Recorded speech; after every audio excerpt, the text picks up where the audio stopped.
구약성경 909면에 있는 말씀 시편 147편 7절에서부터 11절까지 말씀입니다. 자, 이 말씀을 다 같이 교독하겠습니다. 제가 먼저 읽겠습니다. 감사함으로 여호와께 노래하며 수금으로 하나님께 찬양할지어다.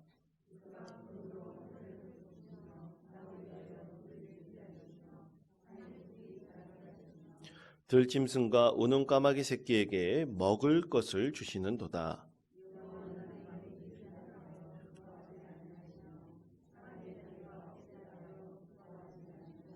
11절 우리 다 같이 읽겠습니다.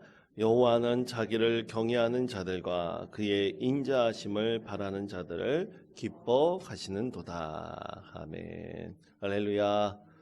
오늘 특별 새벽 기도의 셋째 날, 우리 하나님의 기쁨을 위해 계획되었다라는 제목으로 하나님의 말씀을 전하려고 합니다.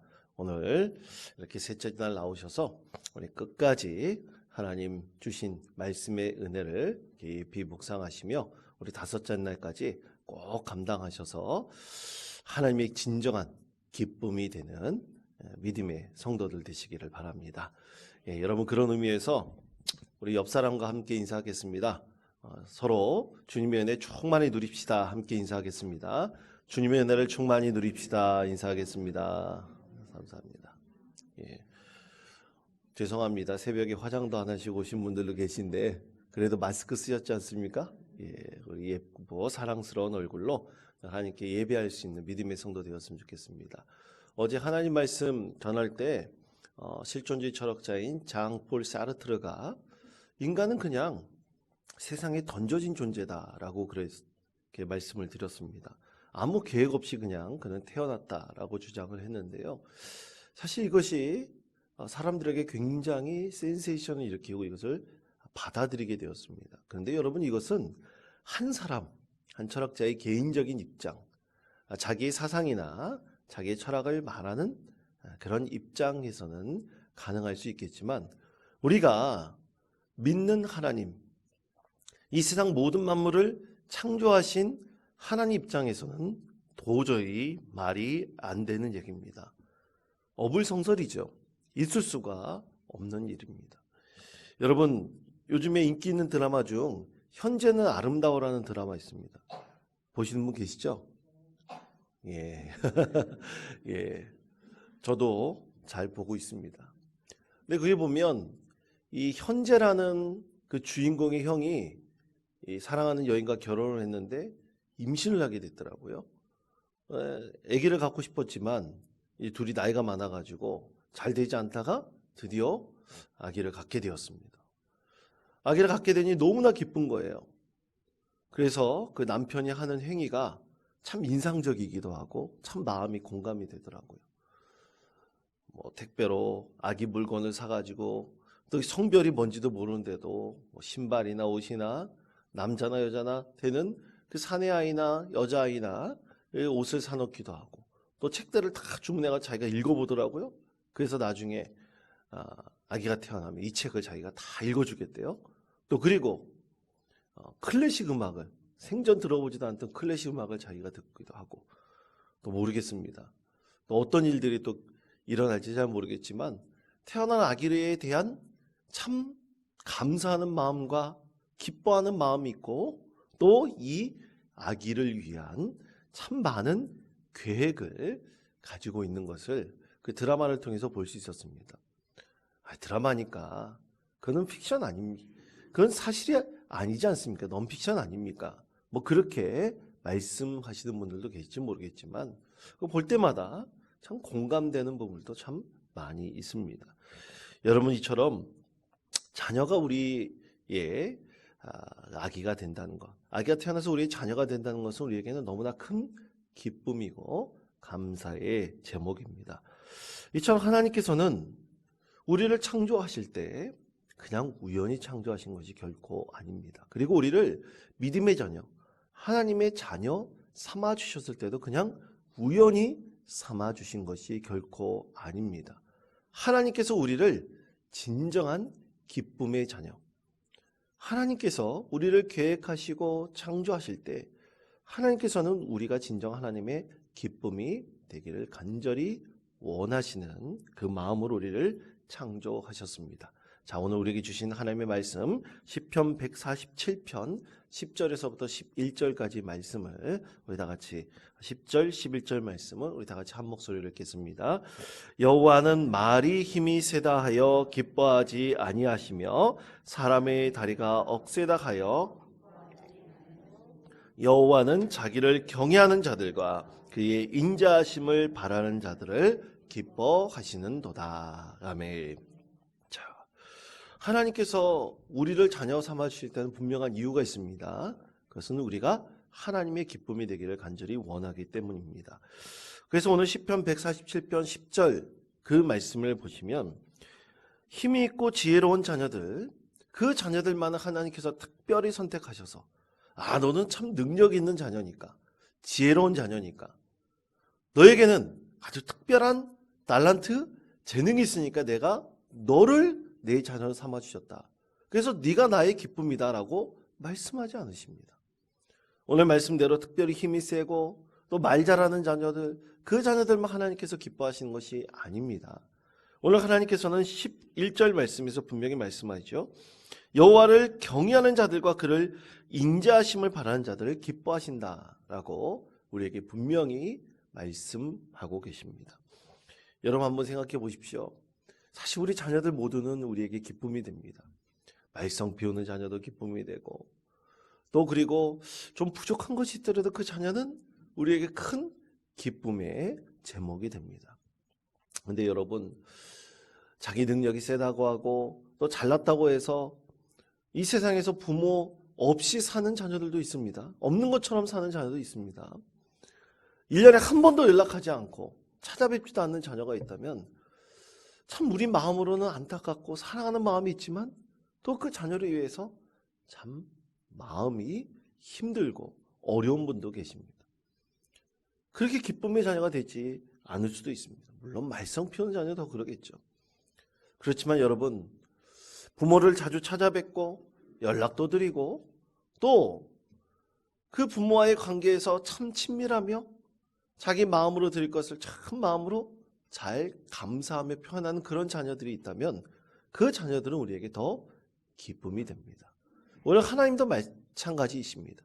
우리 하나님께서는 하나님을 잘 찾아뵙고 하나님과 대화를 시도하고 하나님과 교제하는 자녀를 가장 기뻐하십니다.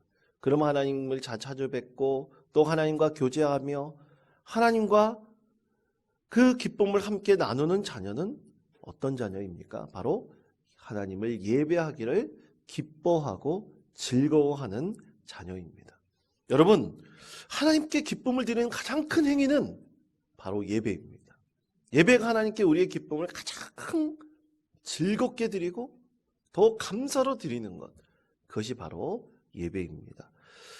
시편 147편 11절 우리가 읽은 그 말씀대로 자기를 경외하는 자를 인자하심을 바라는 자들, 특별히 하나님께서 말씀하고 있지 않습니까? 그들이 하나님께서 가장 기뻐하는 자녀들임을 분명하게 말씀하고 있습니다.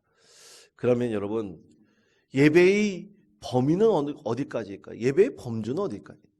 예배를 우리 하나님과 교제하고 만나고 또 하나님과 대화하고 또 하나님과의 친밀한 관계를 이룬 것이 예배라고 한다면 여러분, 우리는 예배의 범주가 어디까지일까요? 오늘 여러분이 특별 새벽 기도라는 하나의 이 기간을 통해서 5일 동안 하나님, 제가 이 시간 주님 앞에 나와서 예배합니다. 이 시간 하나님께 내 마음을 드립니다. 이 시간 내가 꼭 하나님께 기도합니다. 이렇게 나오는 이 기도에도 분명한 예배입니다. 주일날 또 수요일날 우리가 하나님께 드리는 그 어떤 전통적인 형식을 갖고 있는 그것도 분명 예배입니다. 그리고 새벽마다 이제 말씀 통독을 위해서 카톡으로 받고 성경 말씀에 그 말씀 들려지는 것을 매일 아침마다 듣거나 또 점심 때도 듣거나 그러면서 하나님께 감사의 마음을 갖고 있는 것, 그것도 바로 예배입니다. 또 내가 찬송을 부르면서 참 은혜를 받고 또 그 찬송 가운데 주시는 그 은혜가 나에게 너무나 감사하고 그 감동을 얻는 것도 예배입니다. 또 단순히 우리가 경건회라 그래서 교사 경건회, 또 당회 때도 우리가 시작하기 전에 경건회를 잠시 갔는데 짧은 시간 안에 우리가 말씀을 읽기만 하기도 하더라도 또 그리고 찬송 한 장 부르는 것만도 우리는 그것이 예배의 범주 안에 있습니다. 다시 말해 예배라는 것은 우리가 어떤 형식을 떠나서 진심으로 우리 하나님을 공경하고 존경하고 경외하고 진심으로 사랑하는 마음으로 하나님께 내 마음을 드리고 또 그것을 표현하는 모든 것이 넓은 범주로서 우리는 예배라 할 수가 있습니다. 근데 만약 우리가 오늘 마음에서 아무런 하나님께 존경과 사랑의 마음이 없고 간절한 마음 없이 나오는 것은 예배가 될 수는 없습니다. 우리가 진실한 마음으로 하나님께 나오는 모든 행위가 예배인 것처럼 우리 하나님께서 우리가 하나님을 향한 우리의 마음과 모든 것을 하나님께 표현하고 올려드리는 것, 그것을 하나님께서 가장 기뻐하시고 즐거워하십니다. 여러분, 부모를 공경한다는 것은 뭡니까? 참 범위가 넓지 않습니까? 자주 찾아뵙는 것도 공경하는 것이고 또 카톡이나 문자로 사랑을 표현하는 것도 공경하는 것이고 전화 드리는 것도 그런 것이고 그리고 용돈도 드리는 것도 그런 것이고 다 부모를 공경하는 범주간에 들어가는 것입니다. 그것처럼 우리가 하나님을 향해서 하나님 사랑합니다. 하나님 경외합니다. 하나님 내가 진심으로 하나님께 감사를 드립니다. 하나님 고맙습니다. 내 참 부족함이 있습니다. 죄된 것이 있습니다. 이런 모든 마음을 가지고 다 하나님께 나아오는 것 그 자체가 모든 예배가 될 수가 있습니다. 그러므로 사랑하는 성도 여러분, 오늘 하나님께서 우리를 창조하시고 우리를 하나님의 기쁨이 되기 위해 계획하셨다는 이 사실을 우리가 깊이 깨닫고 우리는 하나님께 진정으로 예배하고 또 예배 가운데 주시는 놀라운 은혜를 늘 믿음으로 경험할 수 있는 귀하고 복된 주님의 자녀 되시기를 간절히 축원드립니다. 여러분, 예배의 범주가 이렇게 넓고 진실한 마음으로 하나님을 경외한다면 참 우리를 하나님께 그렇게 마음을 드리고 하나님을 찬송한다면 여러분 그 가운데 우리는 어떤 것을 받을 수 있을까요? 하나님께서 기뻐하시는 것처럼 우리도 그 기쁨을 하나님께로부터 받을 수 있지 않겠습니까? 하나님께서 우리에게 참으로 놀라운 은혜를 부어주시는 것을 우리가 이 예배 자리에서 다 받을 수 있지 않겠습니까?